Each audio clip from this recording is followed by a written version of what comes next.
Recuerdo yo era un niño que me trajo una vez un carro a control remoto cuando en Venezuela, estamos hablando del año 65, eso ni hablar. He practicado eso en mi vida siempre. Lo he practicado en mi vida siempre. Cada vez que salgo a un trabajo y llamo y me atienden bien, hice un buen trabajo. Yo crecí bajo los conceptos de tú tienes que ser el mejor en el colegio y en la universidad porque eso te va a dar a concursar una gran empresa y te vas a ir a una transnacional a ganar mucho dinero. Esos fueron con los valores con los que yo fui criado porque es el ejemplo que Mi tuviste. error, ¿cuál fue? Pensaba que todo el tiempo iba a ser así. Claro. Y los escenarios en economía, en las sociedades son movibles. Y hoy, como dice tu hijo, no es suficiente un título. O sea, te alcanza para medio vivir en muchos países del mundo. O sea, tienes que invertir, dirigir Y a en otros. ese momento, cuando tú decías voy a invertir, voy a montar una fábrica de $1 millón. No es que yo voy a agarrar y con 15.000, $20.000 voy a agarrar y voy a montar una tienda. O sea, estamos hablando que eran inversiones a gran escala. Te doy la bienvenida a El Tiempo es Dinero, un episodio que para mí es muy especial porque tengo a mi señor padre acá, que en realidad lo que vamos a hacer es extrapolar nuestras conversaciones diarias.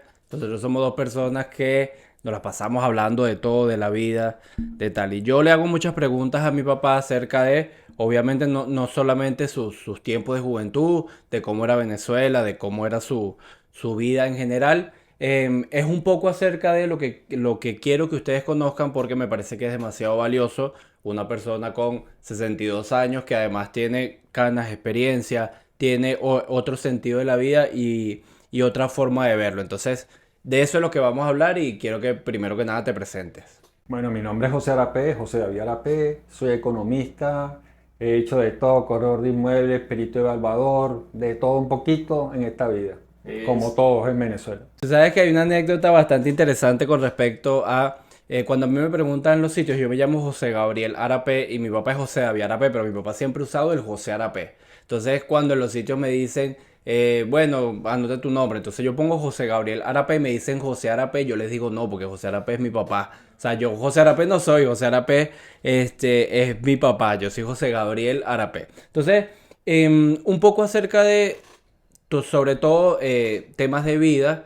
Naciste en medio de una familia numerosa, numerosa para los tiempos de hoy, para ese momento, porque son 6 hermanos, de los cuales los 6 hermanos, una de las cosas que yo siempre destaco es que son 6 hermanos profesionales, además, porque cuando son familias numerosas, por lo general, entonces uno se gradúa, dos se gradúan.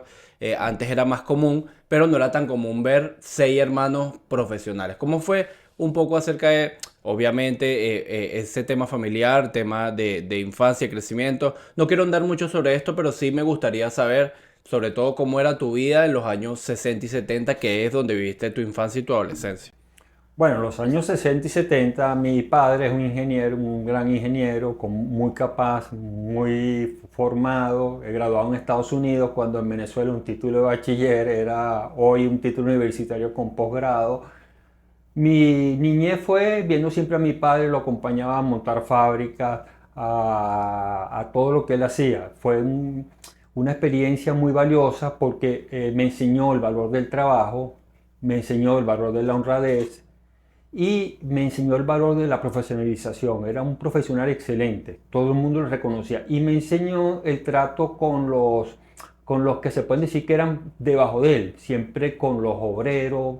Tuve un buen trato. De hecho, mi padre siempre me dice, y yo lo he practicado en mi vida, que él dice que uno ha hecho un buen trabajo cuando se va del sitio y uno se devuelve y te atienden bien.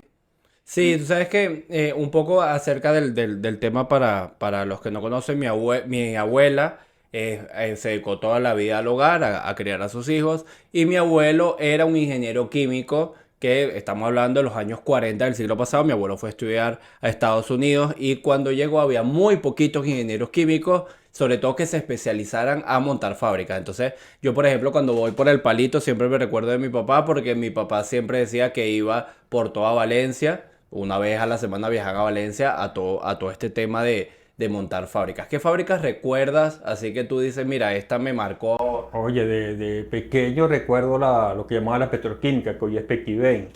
Mi padre negoció todas las patentes de explosivos. Recuerdo yo era un niño que me trajo una vez un carro a control remoto cuando en Venezuela, estamos hablando del año 65, eso ni hablar, pero él fue primero un ingeniero, como él decía, el ingeniero verdadero es el que se pone las botas y monta fábrica y el que también negocia. Él viajó por todo el mundo negociando patentes para Venezuela. De hecho, está nominado para ser presidente en algún momento de lo que es hoy Pequibén. Y en su momento era jefe de proyecto. De la petroquímica. Sí, lo que era la petroquímica, hoy se llama Pequibén. Recuerdo de niño íbamos para Bellomonte, que no estaban las oficinas de eso, pero recuerdo siempre esa vida entre montados fábricas, viajes de mi padre. Mi padre viajó por todo el mundo, negociando sobre todo patentes para la fábrica. La fábrica. ¿Sabes qué? Ese tema es bueno y es importante porque yo hago el símil como lo que hoy sería un programador de alto nivel, o hoy un programador de alto nivel es como esas carreras o esas cosas que son tendencia y que obviamente atraen a otros sectores que generan más dinero. En ese momento, estamos hablando de los años 60, un ingeniero era una persona o sea, una persona importante, una persona reconocida. Y estamos hablando que también la economía era mucho más manufacturera, era mucho más de fábricas, y en ese momento era como que este tema de lo más tendencia o lo que más se está llevando a cabo. Pero es importante que, obviamente, si era una persona de una profesión escasa, de una profesión que estaba en demanda en ese momento y que tuvo el placer de recorrer y de montar muchas de las fábricas que hoy conocemos en este país. De hecho, otro día quiero que específicamente hablemos sobre el tema de mi abuelo, pero eso se tradujo en dinero. O sea, mi abuelo ganaba un buen dinero para criar 6 muchachos, que los 6 muchachos fueran profesionales, y mi abuela se pudiera dedicar al hogar. Estamos hablando que tenía muy buenos ingresos. Eso les dio a ustedes para acceder más allá de clase media. Estamos hablando de, podríamos decir, clase media alta. Tú siempre has sido una persona muy sencilla en tu forma de vestir, en las cosas que te gustan, siempre. Pero, ¿cómo era vivir en ese momento? ¿Tú estabas consciente realmente que estaban por encima del promedio normal de profesionales en cuanto a calidad de vida, en cuanto a estilo de vida, o lo asumían como algo normal? Siempre fue desde la humildad. ¿Cómo fue ese proceso de decir, mira, realmente nosotros tenemos muy buenos ingresos y nos desarrollamos dentro de ese mundo? No, bueno, mira, como siempre lo digo, mi padre... Pero mírame para acá porque estamos conversando. Como digo, mi padre siempre, él fue una persona que él valoraba mucho la relación con los que, no decía que están por debajo, sino él decía, como le vuelvo repito, los obreros. Siempre recuerdo como, mira, muchas veces fui a trabajo donde él estaba, donde lo atendían de maravilla. Y yo he practicado eso en mi vida siempre. Lo he practicado en mi vida siempre. Cada vez que salgo a un trabajo y llamo y me atienden bien, hice un buen trabajo. ¿Ok?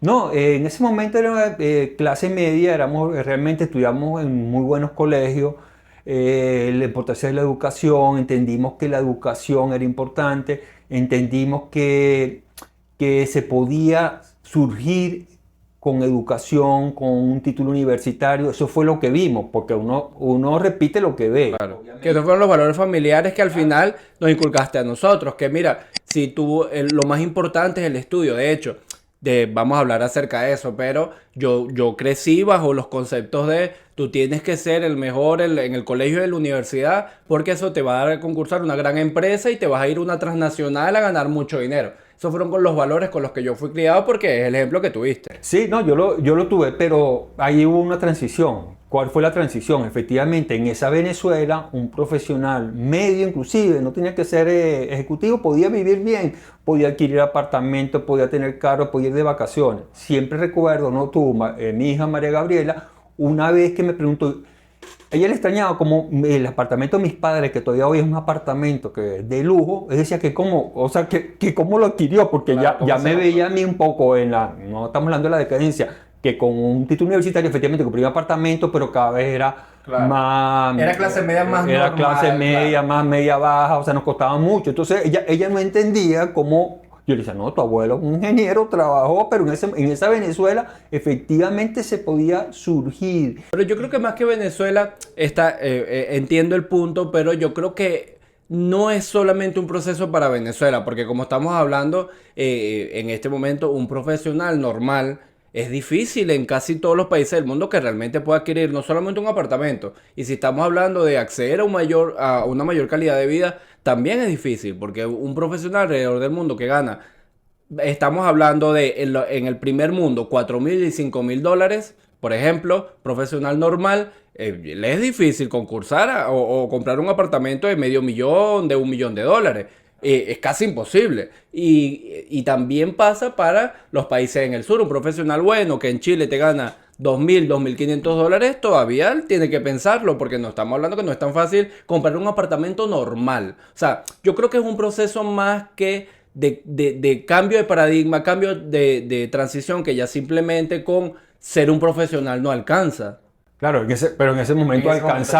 alcanzaba y para mantener una familia, mantener a sus hijos, mantenerlos en un buen estatus, darles buena educación, o sea, valía. Inclusive para invertir, porque muchos, eso sí no lo hizo mi padre, muchos ingenieros de su aprovechaban las oportunidades y le daba para invertir, montar un negocio. En ese momento, eso, un título profesional, daba para todo eso. Entonces, eso fue lo que yo vi. Eso fue lo que me inculqué. Mi error, ¿cuál fue? Pensaba que todo el tiempo iba a ser así. Claro. Y los escenarios en economía, en las sociedades son movibles. Ya hoy, como dice tu hijo, no es suficiente un título. O sea, te alcanza para medio vivir en muchos países del mundo. O sea, tienes que invertir, dirigir a otros. Pero Y no, y te alcanza, ojo, porque eso también es un detalle importante. Si tú eres un profesional que vives, por ejemplo, vas a tener una familia, ya no solamente alcanza con que el hombre trabaje. Porque en ese escenario que estamos planteando, el hombre trabajaba y la mujer no trabajaba. Y aún así alcanzaba. O sea, hoy, con dos profesionales, incluso ya es complicado acceder a eso. También estamos hablando que las profesiones se masificaron. O sea, ya no estamos hablando que había una escasez de mano de obra, de trabajo, sino que en general la mayoría de las personas vieron esta oportunidad y, como todo en economía, le cayeron como moscas a la miel y entraron a profesionalizarse para poder concursar a mejores puestos de trabajo. claro, claro. No, bueno, y Alguien pensaba en ese momento, y es un tema importante, si tú eres un profesional de los años 70, se pensaba en invertir. O sea, mira, era natural que una persona diga, mira, bueno, ahora es mucho más común, pero mira, no sé, voy a invertir tal, o era algo yo le muy puedo, escaso. no, ya va, yo puedo, lo que pasa es que, y también eso como que me lo inculcó, mi papá decía que él lo único que cobraba era lo que generaba su título profesional. Eso fue como un paradigma errado, hoy errado, yo lo digo. No, en ese momento también vi muchos medios, vi mucho industrial, no lo puedo nombrar, que ellos lo que veían tenían grandes ejecutivos y veían oportunidades de negocios en esa industria. Y esas oportunidades de negocio, y eran, ojo, industriales de la más alta gama en Venezuela, y veían oportunidades de negocios que por ser industrias tan grandes no los atendían, y ellos crearon sus propias fábricas y ellos están viviendo de ese dinero. O sea, por eso te digo, yo vi ingenieros que veían esas oportunidades e Sí, invertían. también en ese momento. Lo que pasa es que aquí estamos hablando mucho acerca de este cambio de paradigma y nos estamos yendo hacia allá. También en ese momento, cuando tú decías voy a invertir, voy a montar una fábrica de $1.000.000. No es que yo voy a agarrar y con 15.000, $20.000 voy a agarrar y voy a montar una tienda. O sea, estamos hablando que eran inversiones a gran escala. Bueno, efectivamente, porque en ese momento tuve relaciones con los grandes industriales, vi de grandes inversiones. Efectivamente, no eran emprendimientos, eran grandes inversiones, pero se podía. Buenas ideas, que esto es Enfocrate, nunca fue fácil en ningún país, pero sí Tampoco lo es ahora. nunca fue fácil, nunca ha sido fácil, nunca va a ser fácil, pero sí lo vi mucho. Ahorita se ha democratizado mucho más este tema en las inversiones porque, si bien, a ver, a mí me encantaría montar una fábrica de 1, 2, 3, $5 millones, pero ya no es la única alternativa, que era como que lo que pasaba en ese momento. O sea, o tenías una gran inversión o no invertías. Estamos hablando, obviamente, de la economía real. Después, emprendimiento, negocios o empresas. Después hay opciones financieras donde la gente agarraba, llamaba a un corredor de bolsa y el corredor de bolsa administraba el dinero, que es una forma de inversión. Pero dentro de la economía real era o hacías una mega industria o una mega fábrica o efectivamente no hacías nada. Sí, sí, correcto. Bueno, en el medio que me puse, sí, eran grandes industrias, grandes inversiones, grandes fábricas, porque eso es industrial, como le digo, pero lo interesante que yo vi era que ellos veían oportunidades, digamos, en la empresa donde estaban, como grandes industriales, veían oportunidades de negocio en esas empresas, de los sectores que por ser una grande empresa no los atendían. Claro. Y entonces se enfocaron en eso. Que es lo que yo siempre le digo además a la gente. Yo siempre, mira, esto es algo que me pasa con todas las asesorías. Bueno, tú me escuchas todos los días. Si yo agarro y yo soy un programador y estoy ganando muy buen dinero dentro de mi industria, me han llegado personas que, siendo programadores ganando muy buen dinero, quieren invertir en un café. Pero ya va, si tú estás en una de las industrias más rentables, estás identificando oportunidades de mejora. Y esas oportunidades de mejora es efectivamente lo que tú me estás diciendo. O sea, ellos dentro de las mismas fábricas veían cosas que por X, por Y o por Z no podían atender los dueños de las fábricas y que además, mira lo que es todo este tema, porque en el dinero todo es una escala. O sea, si ellos se volteaban y montaban una fábrica de 1, 2 o 5 millones de dólares, eran fábricas pequeñas en comparación con las fábricas que tenían las otras personas de cientos de millones de dólares. Pero efectivamente ellos lo que hacían era identificar una oportunidad. Y esa oportunidad iban y la atacaban.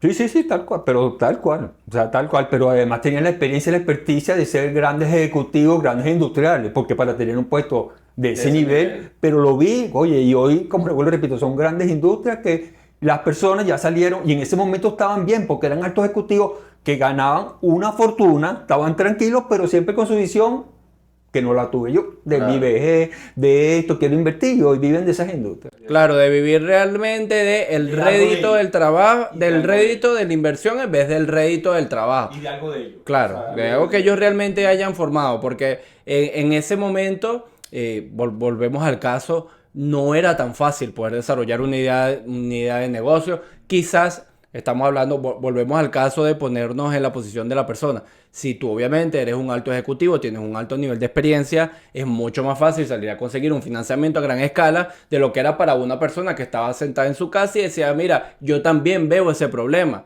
Yo también creo que ese problema se puede solucionar de esa manera. bueno, te voy a hacer una acotación que fíjense que no era tan fácil hasta ni siquiera el nivel del estudio. Como tú lo has oído muchas veces, mi padre, ingeniero, un excelente ingeniero, yo lo vi calculando un TIR, tasa interna de retorno, que conoce finanzas, 3 días. Haciendo, porque no había calculado, no había, bueno, calculadores estaban empezando, eso había que ser por aproximación, reglas, pero yo lo vi calculando un TIR 3 días. Claro. Una cosa que hoy hacemos en un segundo. Ese es el cambio para los que no conocen o entendiendo la tasa interna de retorno, es la tasa de medida de rentabilidad que uno le pone a un proyecto. Ahora, tú necesitas una serie de valores para poder calcular esta tasa interna. Que además en matemática financiera, es importante que, para que ustedes lo sepan, en matemática financiera es muy importante la tasa interna porque no es un valor fijo, sino es un valor por aproximación. Es decir, tú te aproximas por arriba o por debajo del valor, pero no es un valor exactamente que yo digo 2 más 2 igual a 4. Esa aproximación hoy te la hace Excel de manera sencilla. Tú metes los valores y listo. Y ya tú sabes exactamente cuánto es. Antes tenía que estar una persona con unos pliegos gigantes calculando durante días la tasa interna de retorno. Pasé un estudio de eso que hoy se hace en un segundo, pero siempre también hago un comentario sobre eso. A mí me da mucho miedo la gente que utiliza las cosas. Yo como economista leo tasa interna de retorno más de 10, 20 años. Y todavía hay cosas que de los valores. Entonces hay gente que maneja esos términos a veces como en teoría una calculadora hace fácil, pero eso tiene implícito como un flujo de caja, una tasa interna de retorno. Tiene que estar bien calculado. O sea, sí, no, además, y entender los conceptos, claro, qué significa, por qué, pero la tecnología, yo estoy con la tecnología, pero también hay que tener mucho cuidado con las cosas como se manejan. Entonces, porque todo el mundo cree que puede hacer un TIR. Un TIR lo puede hacer cualquiera, pero entender un TIR y los factores que componen un TIR. Porque además, y eso es lo bonito de la economía, y estamos cayendo en el medio de esto que siempre, que en realidad el valor es un dato puro. La labor del economista, del contador, del administrador, del ingeniero es saber qué hacer con ese valor, saber interpretar cómo es ese valor, que es el tema importante. Ok, entonces crecimos en medio de una familia que tenía buenos ingresos, ustedes vivían bien, siempre hemos hablado en el medio de todo esto. ¿Por qué con 17, 18 años dijiste, mira, yo voy a salir a trabajar, yo quiero trabajar? Bueno, fíjese, eso es un proceso. Mis padres en ese momento empezaron un proceso de divorcio. Y a mí, soy franco, me daba pena, yo que tenía ya mis noviecitas, pedir a mi padre dinero para salir. Y empecé a trabajar, tenía hasta 3 trabajos. Dejé la universidad. ¿En qué comenzaste? Ajá, importante. ¿Cuál fue tu primer trabajo? ¿En qué comenzaste a trabajar? Oye, empecé a trabajar, le digo, era en bachillerato. Yo creo que ahí dije, tengo que estudiar. O sea, yo estaba estudiando, pero empecé a trabajar en un almacén de libros. Okay. Pero le voy a decir qué cosa más horrible, de verdad. Le digo, ¿por qué? Porque de verdad yo llegaba y no me dejaban haciendo embalaje. Lo que pasa es que creo que tuve... Era otra época también. Pero creo que creo que cometí el error. No, ahora estoy pensándolo. Me metí en la época estacionalmente más alta, porque eran unas vacaciones, imagínate, todos los pedidos que tenía esa librería, pero no me dejaban, mire, yo nunca estaba en un trabajo O sea, ni un segundo. Bien. Ni un segundo. Entonces dije, tengo que estudiar, pero hoy me metí estacionalmente también, porque de repente en enero, febrero, Claro, era mucho más tranquilo. pero digo, de verdad. Y después, cuando te graduaste del colegio, ¿saliste de una vez a estudiar a la universidad o saliste a trabajar? Bueno, salí a trabajar, estudiar un poco. Fue de todo. Lo que pasa es que ya, como le digo, ya tenía mis padres en proceso de divorcio y no tenía. ¿Qué comenzaste estudiando? Yo empecé estudiando ingeniería mecánica en la Metropolitana. Salí en el examen, ok, estuve 2 años, pero bueno, como ustedes saben, lo muy costoso, no pude, o sea, no pude sostenerlo. No podía sostenerlo porque ya va, porque aquí es un detalle importante. No podía sostenerlo porque no quería aceptarle dinero a mi abuelo para pagar la universidad. O sea, él quería con un trabajo normal costear una universidad como la Metropolitana y obviamente no se puede, no se puede ahora, no se podía antes porque estamos hablando de una universidad de Más alto nivel. costosa, que creo que es la más costosa todavía de Venezuela, ¿no? Entonces, bueno, de ahí me puse a trabajar, tenía trabajo de... ¿Cuál fue tu primer trabajo largo? O sea, que tú me digas, mira, por lo menos tuve un año aquí. Oye, creo que lo que pasa, no, bueno, el trabajo más, no, ya va, trabajé en Fomento como inspector de inmuebles, yo iba regulado los inmuebles. Bueno, hay una característica muy buena ahí, porque mi padre tenía un alto cargo en el ministerio. Yo metí la planilla porque una de las directoras, como para alegrarse con el hijo del alto funcionario, me dio y me metió. Cuando me toca, a mí se me escapó el detalle que quien firmaba eso era mi padre, porque era la máxima autoridad en el ministerio. Entonces, bueno, me formé un zaperoco y bueno, y seguí trabajando ahí. ¿Qué pasó ahí? Fíjese, yo trabajé casi 2 o 3 años. Esto es una experiencia para los muchachos jóvenes. Yo sentía, y todavía lo siento, cuando son trabajos triple responsabilidad, porque ahí estaba mi papá. No era que eso me daba para ser más vago, no, eso me daba para trabajar más. Efectivamente, cuando hubo cambio de gobierno, obviamente, al primero que querían votar fue a mí. Claro. Porque pensaban, como la mayoría de las personas, que como mi padre estaba ahí, yo nunca fui. Y fui el que más trabajé, porque eso se mostraba por expedientes llevados. Entonces, eso es una experiencia que yo le digo, cuando uno va a trabajar con familia, la responsabilidad no es sencilla, mayor. es doble. Es mucho mayor. Sí, ahí empecé a estudiar economía. Bueno, hay una característica muy buena. Empecé a tener relaciones con la madre de mis hijos y mi esposa durante... ¿Cómo conociste a mi mamá? No, a ella la conocí, ya va, ya estaba vendiendo inmuebles en el CCT y me la presentaron porque era hermana de una muchacha que trabajaba ahí. Okay. Y empezamos a salir, pues. Entonces, bueno, empezamos a tener relaciones y hubo un momento que, como yo le digo, me casé con ella, pero... Ajá, pero ya va, porque este es un tema importante. Cuando comenzaste a salir, porque estos son temas muy importantes de tener. Mi mamá tenía una hija en ese momento, que es mi hermana mayor, que está. Eso para ti significó, estamos hablando que tú tenías 24, 25 años, más o menos. Eso ahí o sea, ¿para ti significaba algo o era indistinto que ella ya tuviera a mi hermana? Bueno, fíjese, eso es, cuando yo la conozco, ella efectivamente tenía su hija y en mi casa efectivamente tenía, inclusive mi esposa tenía 2 divorcios. Entonces, mis padres, como nunca los he criticado por eso, ellos originariamente querían que era un muchacho que fuera otras las condiciones. Okay. Pero yo al final, le voy a decir, aunque suene cursi, no suena cursi porque fue la verdad. Yo tuve como 2 meses pensando, me caso, no me caso, me caso, no me caso, pero al final decidí casarme. ¿Por qué? Porque vi que lo más importante, todo eso efectivamente puede ser un problema, claro, porque no es tu hija, tú tratarla, la esposa, aunque yo siempre digo, mi esposa me dio a mí, o sea, de verdad, o sea, me dio, como digo, toda la libertad y sabía que lo que yo hiciera, o sea, digamos, como padre de la niña, no iba a tener ningún problema, nunca tuve ninguna resistencia. Pero es un proceso bien complicado, o yo lo entiendo, pero al final decidí, con lo cursi que suena, la amo, ella me ama y ya. O sea, no hubo más nada en el interín. ¿Te volvieras a casar con mi mamá? No, seguro que no.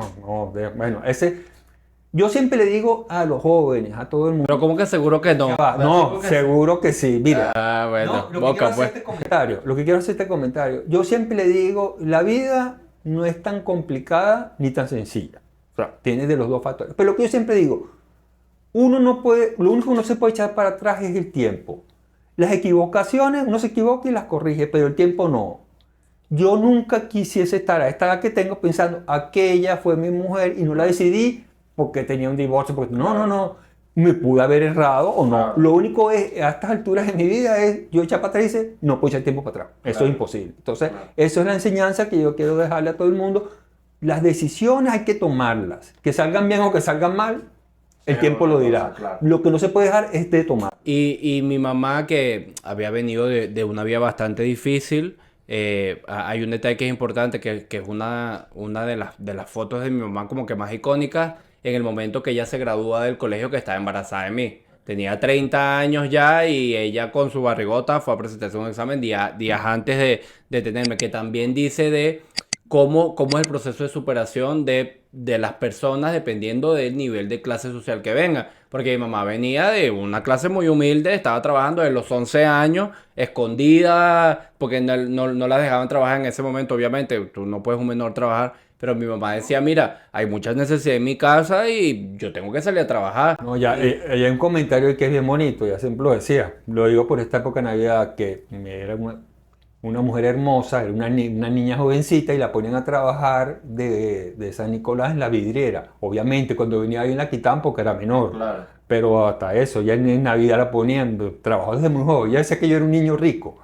De hecho, cuando me conoció y tomó las manos, me dijo, no, usted nunca ha apretado un tornillo. Yo sé que yo era un niño rico que había tenido una vida muy fácil. Y decía, mire, no, Rosaura, yo tuve una vida, o sea, como todo el mundo. Claro. Y gracias a Dios, bueno, mis padres me dieron todo, pero ella en eso siempre me decía como que yo era un niño rico. Y ahí como te pones a pensar realmente dos cosas importantes. Primero, el valor de las condiciones materiales con las que uno nace, que uno no lo puede apartar.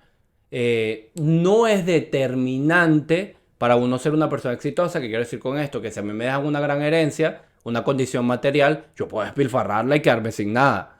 Pero si a mí me dan una gran herencia y yo la sé aprovechar de mejor manera, voy a tener más oportunidades que otra persona que no tenga una gran herencia.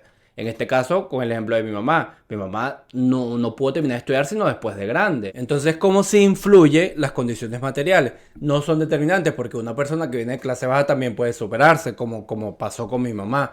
Pero la tiene mucho más cuesta arriba que probablemente una persona que tenga unas mejores condiciones materiales.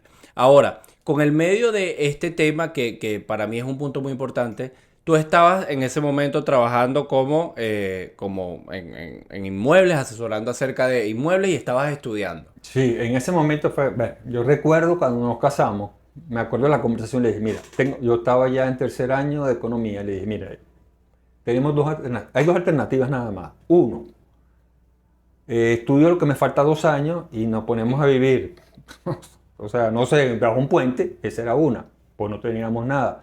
O la otra es, me pongo a trabajar fuertemente para comprar el apartamento y después termino mis estudios.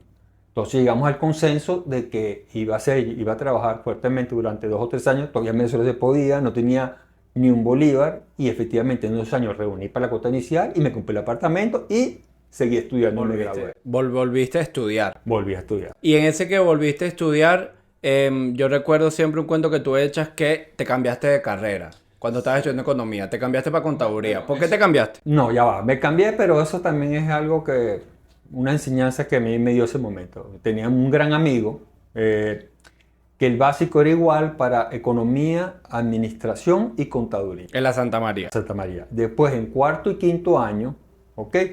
Uno escogía la carrera. Cuando yo llego a cuarto año, él me dice, oye, José, él quería estudiar conmigo economía, de hecho, y vamos a estudiar contaduría porque la economía no da plata, que no sé qué historia. Yo le dije, bueno, vamos a estudiar. Yo me inscribo en contaduría, pero le soy franco, duré una semana. No me gustó, o sea, no me gustó. Y para que ustedes vean lo que yo más hago, yo soy hasta contador de empresa, a mí me encanta pero como estudiarla no era lo que te querías dedicar en ese momento de vida. No, me gusta mucho porque siempre digo, un economista que no sabe para mí no es economista, o no tiene que saber, ok, en finanzas, pero no me gustó, o sea, como carrera no me gustó, y estuve una semana y me cambié, y bien, seguí estudiando economía hasta que me gradué. ¿Y ahí te graduaste? ¿Qué año te graduaste? Me gradué en el año 94.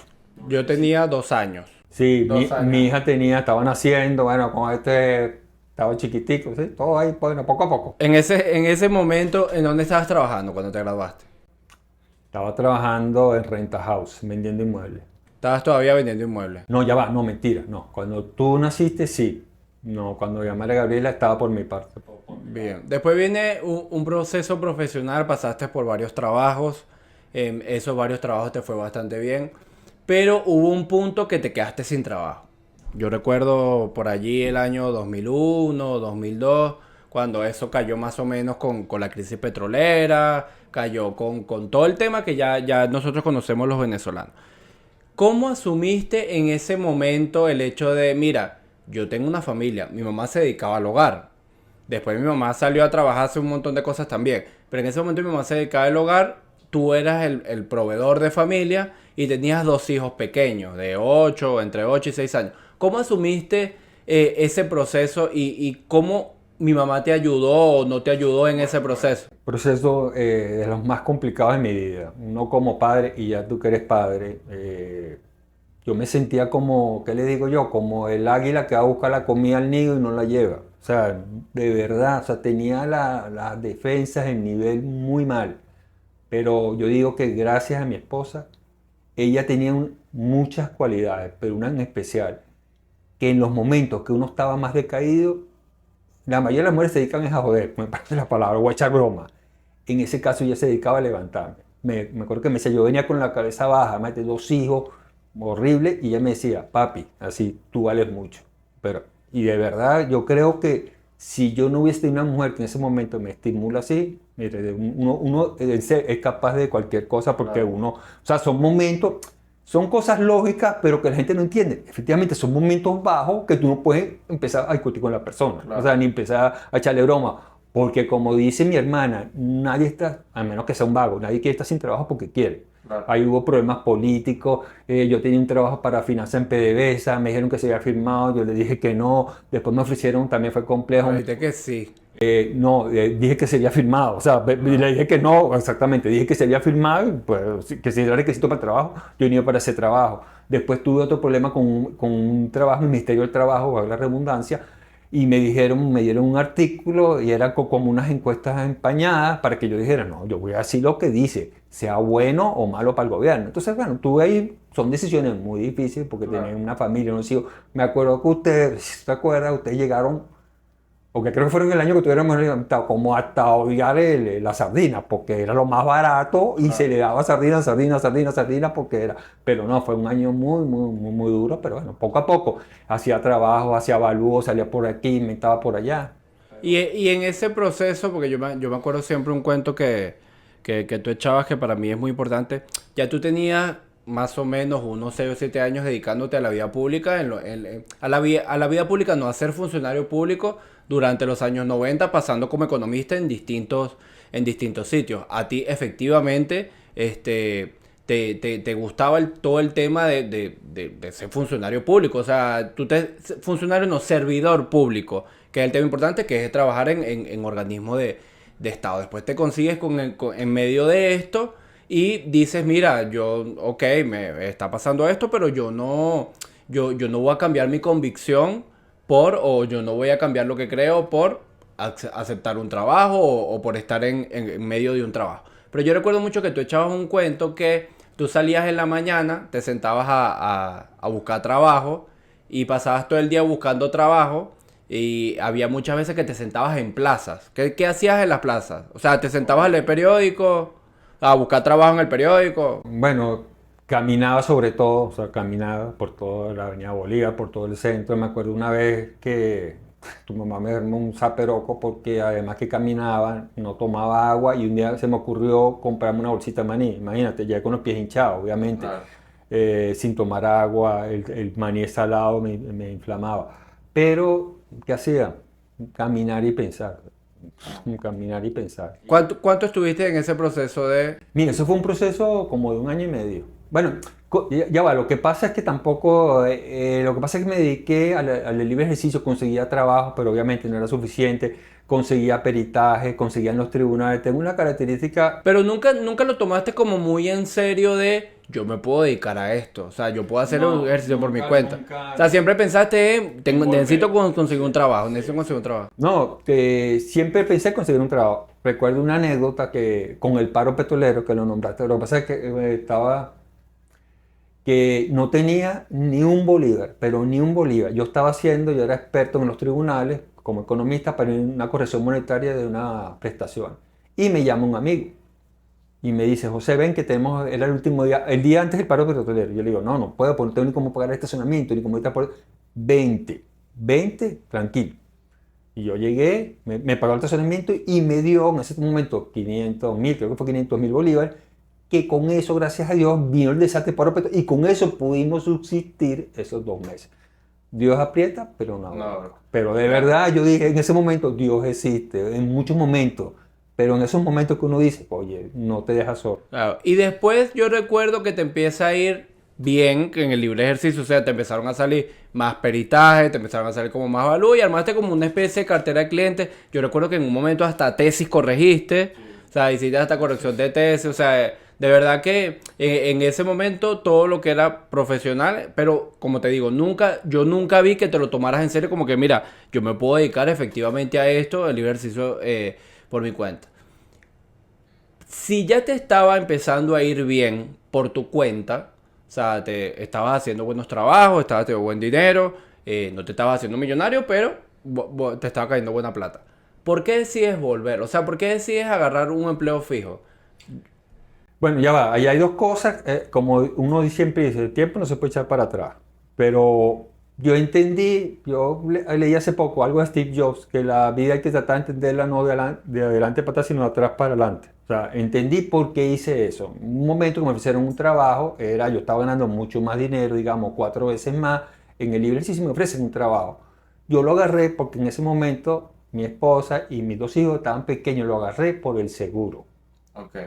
O sea, no fue exactamente, pero fue una gran parte de la decisión, porque estando solo... Fue algo que pudo inclinar la balanza en ese momento. Un seguro colectivo son mucho más económicos, tienen mayor cobertura, bueno, no necesita, ¿cómo que se llama esto? Antigüedad, entonces lo agarré, bueno, le digo que lo entendí a los 8 o 10 años. Claro. Mi esposa muere de cáncer y el seguro me lo cubrió. Si no hubiese tenido, claro. En ese momento fueron como $200.000 que no hubiese, o sea, no sé dónde lo hubiese sacado. Pero en ese momento lo entendí que fue por eso.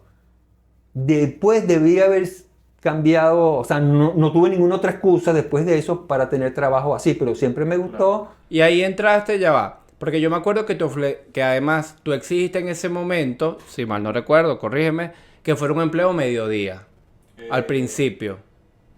Sí, que ibas hasta las 12, sí. Hasta la 1, no, a partir de la 1. No, lo que pasa es que era como estaba con las dos cosas al mismo tiempo, era un contrato y yo le dije que me lo dieran entonces medio tiempo y me dejaran medio tiempo. Entonces en ese momento estaba combinado, hasta que en un momento me dieron el tiempo completo. Claro. Cuando estaba contratando tenía seguro y ahí fue donde evalué todo eso y me decidí. Era un contrato de servicio público, o sea, era un servidor público otra vez. Sí, como lo vuelvo, repito, lo que pasa es que siempre a mis hijos, o sea, yo siempre se lo dije, el servidor público, yo siempre digo, he tenido cargos públicos, mi superior no es mi jefe son todos los ciudadanos que pagan impuestos. Claro. Que yo lo haga mal, bien o regular, los que me van a criticar, claro, o que me van a llamar la atención son esos ciudadanos. No, y más en ese momento. Siempre lo voy a decir. De hecho, a mi hijo cuando te da la Simón Bolívar, eso poca gente, yo le dije, mire hijo, ya yo no le voy a pagar su estudio, se lo va a pagar a los ciudadanos. Usted tiene doble responsabilidad. Y efectivamente tú lo que dices, porque tú eres en ese desastre que del país que hubo en ese momento, que la universidad estancada, tú te graduaste en 5 años. O sea, tú entendiste que tú te... Pero no me gradué en la Simón Bolívar. Que ese ha sido tu sueño original. Claro, porque yo empecé estudiando, para los que no saben, yo empecé estudiando también ingeniería mecánica en la Universidad de Simón Bolívar, estuve 1 año. Y después del año yo le partí el corazón a mi papá porque mi papá quería un hijo graduado en la Simón Bolívar y yo le dije, mira papá, definitivamente esto no es lo que me gusta. ¿Qué es lo que te gusta? La economía. Casa de herrero, cuchillo de herrero, en este caso. Y yo después agarré y me cambié, pero Yo me gradué en el año 2009, estuve de 2009 a 2010 estudiando en la Simón Bolívar y de 2010 a 2015, 5 años efectivamente, 10 semestres dentro de la Universidad Central, obviamente Universidad Central con paros, desastres, paros de profesores por todos lados.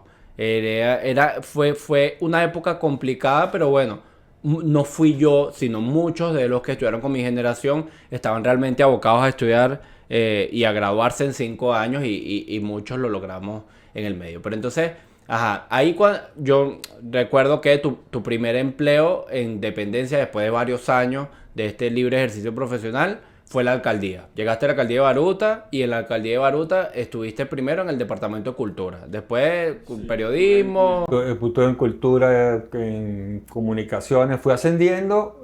Bueno, de hecho, yo soy un funcionario de carrera. La diferencia de funcionario de carrera a funcionario de estos de alto nivel, que funcionario de carrera va escalando. Fue escalando hasta llegar al escalón máximo antes del director general y el alcalde.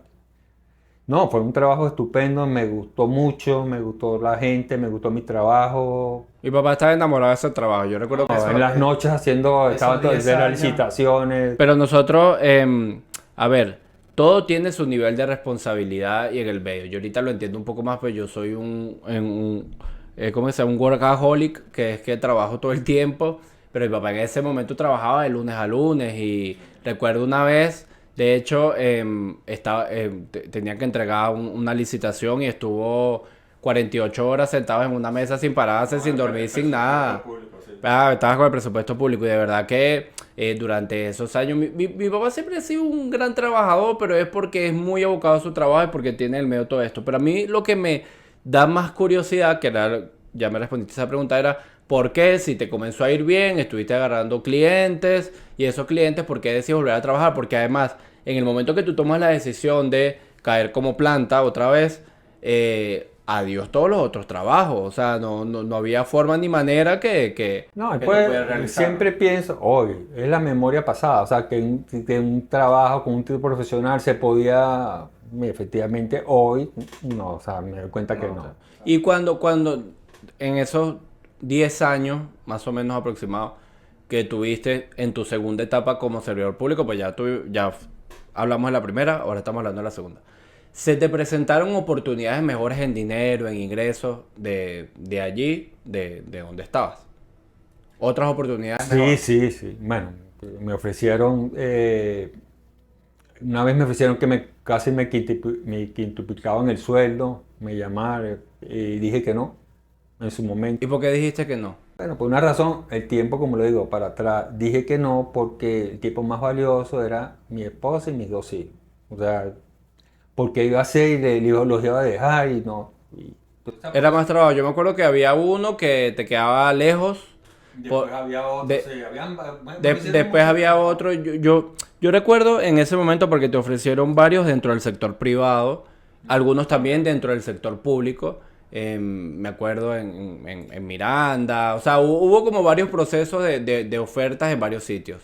Em, yo creo que al final, esto en retrospectiva, analizando como de hijo a padre, tú realmente amabas tu trabajo. Y yo creo que ni que te hubiesen ofrecido 50 veces más, yo creo que te hubieses ido porque tú estabas muy cómodo donde estabas. Cómodo no en el sentido de la comodidad, sino del gusto de lo que estabas. Además, también en medio de ese proceso, mi papá le dio la de ella manejar más y no quiso manejar más. Entonces, era complicado trasladarse, pero era complicado trasladarse porque mi papá hubo un día que dijo, yo no manejo más.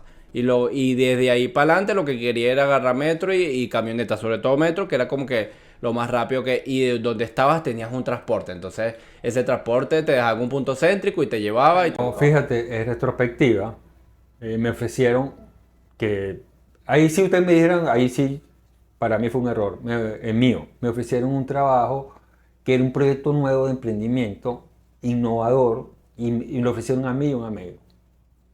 Y dijiste que no. No, ya va, no tan así. Fui, lo que pasa es que las cosas a veces son, no son. Fui y efectivamente se me complicó mucho porque estaban chiquitos, mis hijos. Había que tener pulmón para financiar por lo menos un mes, 2 meses. No lo tuve, en un momento tuve que dejarlo.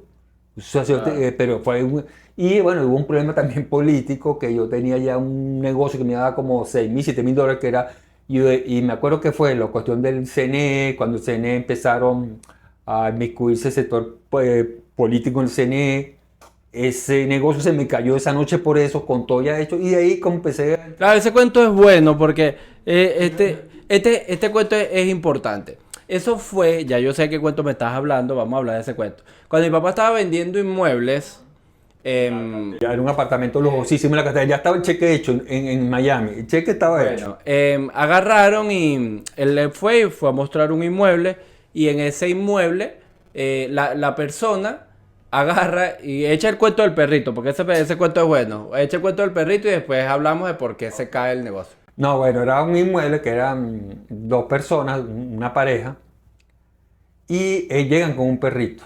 Pero un apartamento, pues, para que usted vea, lujosísimo, de los más caros en la Castellana, arriba. Y en ese momento llega y dice, si el perrito, ya le iba, o sea, ya ellos estaban decididos, la pareja, a comprarlo. Si el perrito ladra, No lo compro. no lo compro. O sea, si el perrito pasa y no ladra, lo compra. Exactamente. Si el perrito ladra, no lo compro. Pues entonces pasó, se metieron en el cuarto, mire, yo agarré el perrito y dije, mira, perrito, si tú llegas a ladrar, mira, te pongo un bozal aunque sea aquí transparente. El perrito no ladró, gracias a Dios. Compraron el apartamento, cheque hecho, pero el señor, es lo que le digo, fue la decisión, no creo, fue la decisión de las firmas planas del CNE. Claro. Esa declaración de ese Claro, o sea, funcionario dijo, Venezuela. ¿Cómo decirlo? A ver, esta persona, ¿cómo decirle? Eso fue un viernes y el domingo salieron unas declaraciones del CNE de... El cheque, porque tenían la negociación, una negociación en dólares, ya estaba todo listo, el cheque estaba hecho en Miami, tenían que ir el lunes, por decirlo así. Me enseñaron el cheque, yo tranquilo, cuando viene me llama el lunes, rompo el cheque porque... Claro, por tema político, como que la persona en ese momento dijo, mira, ya esto no va para nada y yo no voy a comprar un apartamento, sino que me voy para el coño. Pero ahí empezó como un poco de ese proyecto, empecé a decaer y lo dejé, o sea, pero fue a raíz de eso, pero ese proyecto fue un proyecto exitoso, uno de los más exitosos todavía en el país, que a mí y un amigo nos llamaron como conejillo de Indias para ese proyecto. Para ese proyecto, bueno. Y si hoy le decimos a las personas, mira, reformulemos la pregunta. Si tú echas para atrás y dices, de todas las decisiones profesionales que has tenido, ¿qué cambiarías? O sea, ¿cambiarías algo? ¿O qué harías distinto? ¿Harías algo distinto? ¿No harías algo distinto? No, o sea, pensaría ya, primera conclusión, no se puede vivir de unos honorarios, pues, de un título profesional. Y ahora menos. Venezuela. Y ahora menos. En ese momento mucho más. En ese momento, y lo que pasa es que ese momento fue transición. Yo, de hecho, yo pude hacer cosas. Lo que no pude fue garantizar, como se dice, el futuro. Pero sí pude comprar carros, pude comprar yo solo, porque, o sea, con mi trabajo y con mi dinero. Y no haciendo negocio. Pero sí se podía. Lo que no se pudo fue garantizar el futuro. Ahorita ni puede comprar un apartamento, ni puede comprar un carro en futuro, presente y pasado. El factor que me faltó fue ese. ¿Qué cambiaría? Obviamente, me gusta mucho mi profesión, me encanta, voy a seguir trabajando. Lo que cambiaría es, buscaría invertir como hicieron los grandes industriales que vi, o sea, buscando en mi sector, invertir para garantizar el futuro. Claro, oportunidades como que, y ojo, tú que viste tantos peritajes, que evaluaste, hiciste avalúo de tantos negocios, también identificaste oportunidades. Pero alguna vez, por eso te digo, mira, contexto, y esto No, lo que pasa es que hay una práctica. ¿Alguna vez dijiste, mira, esta idea la tengo que hacer? Nunca se te pasó por la mente. Nunca llamaste a alguien para decirle, mira, tengo esta idea, necesito tanto dinero, vamos a echarle pichón. Nunca se te pasó por la cabeza. Jamás. Y el hecho como cambian los paradigmas de un poco de vida, porque estamos hablando que esto es años 90, principios del 2000. Y es muy valioso que una persona que haya vivido la mayor parte de su plenitud profesional durante esta época, jamás. O sea, y yo creo que nosotros hacemos una encuesta y jamás. O sea, no hay muchas personas que te digan, mira, yo realmente quiero poner un negocio. Ahí el cambio de paradigma es que en ese entonces lo veías como muy lejos porque siempre te planteaba eran inversiones, macroinversiones. Yo te soy franco, la palabra emprendimiento la vine a escuchar contigo. O sea, lo que puede ser negocio pequeño, empezar desde tu casa. En ese entonces no. Entonces por eso uno de repente, obviamente nunca ha sido sencillo una gran inversión, pero en ese momento lo que se pensaba, y igual, era en gran inversión. Y era hasta mal visto, o sea, mal visto como que mira, una señora que está haciendo empanadas o tortas, era como pero yo creo que realmente el cambio viene con la aparición de la fuerza de las marcas. Porque antes era, o sea, hoy yo decía, tú caminabas, dime una zapatería que esté en el centro de Caracas, dime el nombre. Bueno, la que conocía fue la grande, el Rex, esa fue la que Dime otro. No hay, no, o sea, no te recuerdas, pero ¿por qué no te recuerdas realmente? Porque para los años 60 y 70 establecer el nombre de una zapatería no era importante, lo importante era el comercio de la zapatería, ya no, o sea, estamos hablando que ahora... ¿Cuál es la dirección? Claro, pero ahora el valor de marca es mucho más importante y la gente entiende que realizando una marca realmente puede potenciar mucho más su emprendimiento, sus inversiones en el medio de todo este tema. Entonces yo creo que ese cambio de paradigma realmente es importante y que democratizamos el hecho de yo puedo invertir en la economía real y para eso no necesito 2 millones de dólares para montar una gran fábrica. Ahora una persona con una computadora puede hacer un excelente programa de gestión de empresas y no tienes que tener 2 millones de dólares atrás para desarrollar. De ahí viene la diferencia que eso cambia el paradigma de nuevo. O sea, que yo lo viví. Yo, gracias a Dios, vi varios que Bill Gates dice que los grandes activos antes de la computación se quedaban en la empresa. Entonces, los grandes activos entran y salen todos los días de la empresa. O sea, que es el intelecto humano. O sea, claro. Eso es el grande activo de todas las empresas ahorita. Entonces, en ese momento se pensaba en grandes inversiones, los activos que se quedaban en las empresas, que ya no, que eso ya hoy no existe. Claro. ¿Cuál crees? Volvamos, esto ya yo te lo pregunté, pero reafirmemos. ¿Cuál crees que fue la mejor época de Venezuela? Mira, indudablemente fueron los años 70, porque los años 70, fíjese, como lo comenté la otra vez, había estabilidad macroeconómica, había gran proceso industrial, se estaba planeando un país. Los grandes planes de desarrollo vienen usted busca en cualquiera de esa época, se empezaron a ejecutar. O sea, Venezuela se pensaba como una gran empresa. Mi concepto, que yo de hecho hice parte de mi tesis con eso, es que nos acostumbramos mucho en Venezuela por la sobrevaluación de la moneda natural, por el petróleo, a proteger mucho las empresas. Claro. Entonces, las volvimos ineficientes. Ineficientes porque lo que hacíamos era protegerla. Claro. Todo país del mundo dice, en economía tú debes proteger mientras naces, pero después debes de soltar las empresas. Tiene que poder competir. Tiene que poder competir. Tú puedes protegerla mientras está bebé, pero entonces Venezuela en ese momento, grandes industrias, el proceso industrial de Valencia, la zona industrial de Valencia, o sea, usted veía una Venezuela pujante, con ingenieros jóvenes desarrollando proyectos, planteles, ganas de trabajar, infraestructura, toda la gran infraestructura de Venezuela viene en los años 70. ¿Qué pasó? Lo que le digo, o sea, se siguió protegiendo, para mí, se siguió protegiendo las empresas y bueno. Y socialmente se aceleró muy rápido el tema de la pobreza. También estamos muy sobrevaluados. O sea, nuestra capacidad de compra era muy, muy por encima de lo que debía haber sido en ese momento y como todo en economía no es sostenible. La ley del cuero seco no te lo cobra hoy, pues te lo cobra mañana. Lo que dejas de hacer, lo que hagas hoy mal, te lo cobra la economía. Entonces nosotros, a pesar de tener ese chorrero de dólares, se convirtió todo en una ilusión porque se fue todo al consumo. Entonces, muchas de aquellas cosas que debieron salir a invertir o que se debió hacer para tener una economía realmente esterilizada, no se dio. Y después entra todo el tema social, como todo este tema, pero al final económicamente estamos hablando de el petróleo, creo que lo estaba revisando en estos días, costaba $2 por barril, pasó a $30 en un año. O sea, estamos hablando que 1000% más o 1500% más de lo que ingresabas en ese momento. Además, con mayor demanda, porque estamos hablando que todo el mundo necesitaba petróleo. Así como nosotros estamos montando fábricas, en el mundo se está montando fábricas. O sea, el petróleo era sinónimo de crecimiento y desarrollo económico. Porque si tú consumías más petróleo, significa que estabas produciendo más. Entonces, Fíjense, tampoco, ojo, estamos hablando Pero el sector industrial en Venezuela, el manejo también en Venezuela es complicado. Yo siempre digo, esto a mí se me quedó grabado. Recuerdo clarito una vez, mi papá iba, cuando era funcionario de Fomento, él iba a inaugurar las industrias. Y él tenía una característica que llevaba un pañuelo. Entonces, después que doctor, lo llevaban a la oficina y el industrial empezaba a llorar. Entonces él se sacaba el pañuelo, no vayas a llorar. Siempre lo hacía, pero yo recuerdo una vez, y digo el caso porque es interesantísimo, ilustra perfectamente lo que hace un mal manejo político en la economía.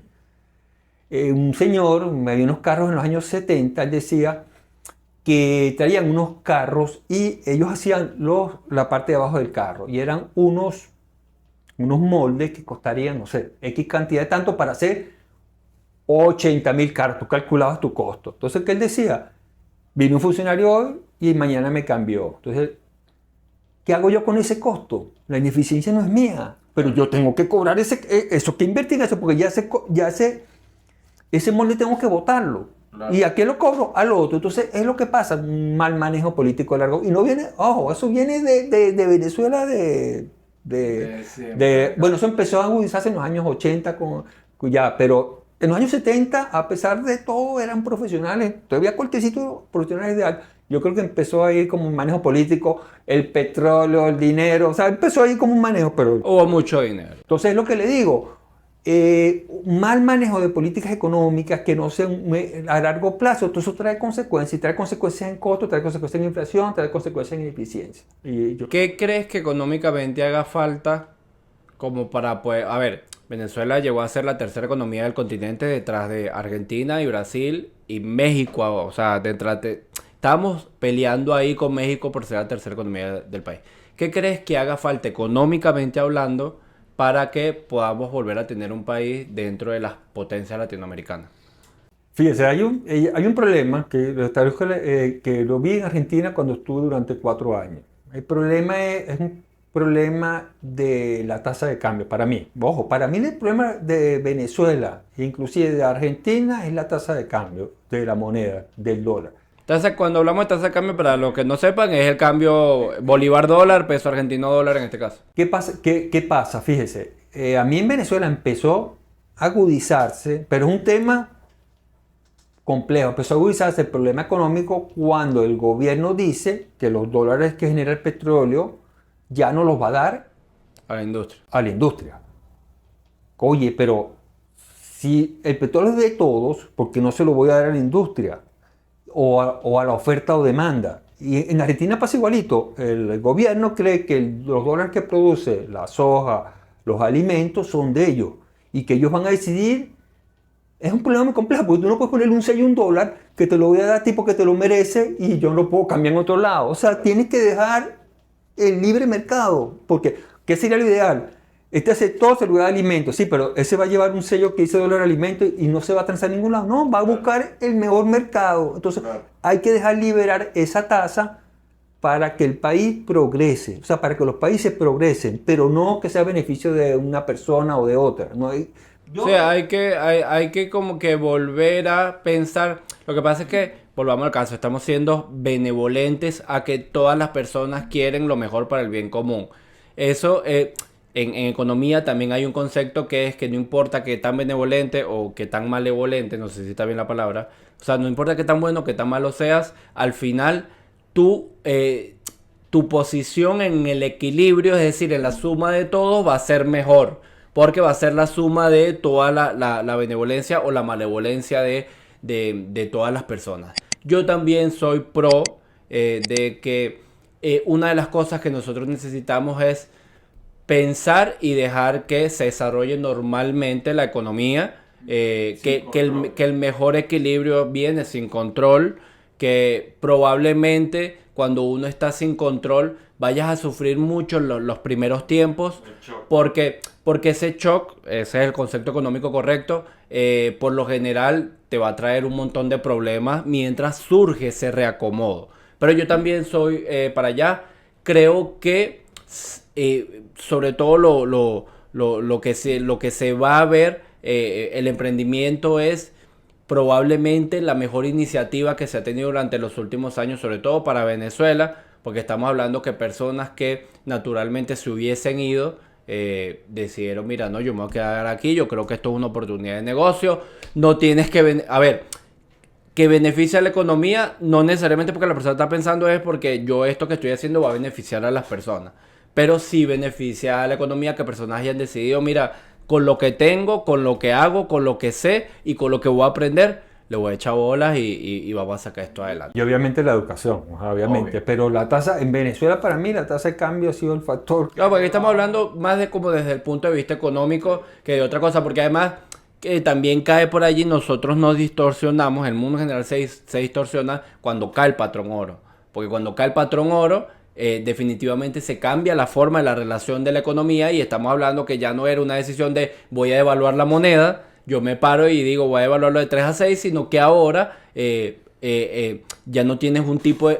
ya el tipo de cambio fijo no funciona de la misma manera como funcionaba antes con relación a... Pero lo que he visto, no de ahorita, o sea, es más de 50 años que todos los gobiernos, todo, creen que una tasa de cambio, o sea, para mí cuál es el concepto? O sea, yo agarro un dólar, ese dólar supuestamente es mío y yo lo produje, yo se lo voy a dar al sector alimentos, eso... O sea, ¿a quién se lo vas a dar? No, eso tiene que ir libre oferta y demanda. Entonces, aquí en Argentina lo vi. Entonces Argentina, no, eso es mío. Y yo se lo voy a dar nada más a quien yo quiera. No, eso tiene que ir a libre demanda. Es imposible. ¿Te gustaron tus 4 años en Argentina? Oye, maravilloso, maravilloso. Feliz. ¿La pasaste bien? Estupendamente. Claro, estupendamente. No, pero Argentina es un país de verdad hecho de inmigrantes para migrantes. Tuve en los 4 años 2 percances tontos, pero realmente el incentivo de la gente siempre con los venezolanos espectacular, espectacular. Lo comparto. Argentina es un gran país. Yo también estoy feliz de estar otra vez en Venezuela y obviamente también extraño Argentina porque uno cae como en ese proceso de dos amores. Me encantaría poder estar aquí y allá y es lo que he tratado de hacer durante los últimos años. Bueno, Joséito, muchísimas gracias. Espero que a todos les haya gustado, que les haya servido y por supuesto que me den en los comentarios lo que piensan y lo que creen acerca de lo que hemos estado hablando. Nos vemos en el siguiente.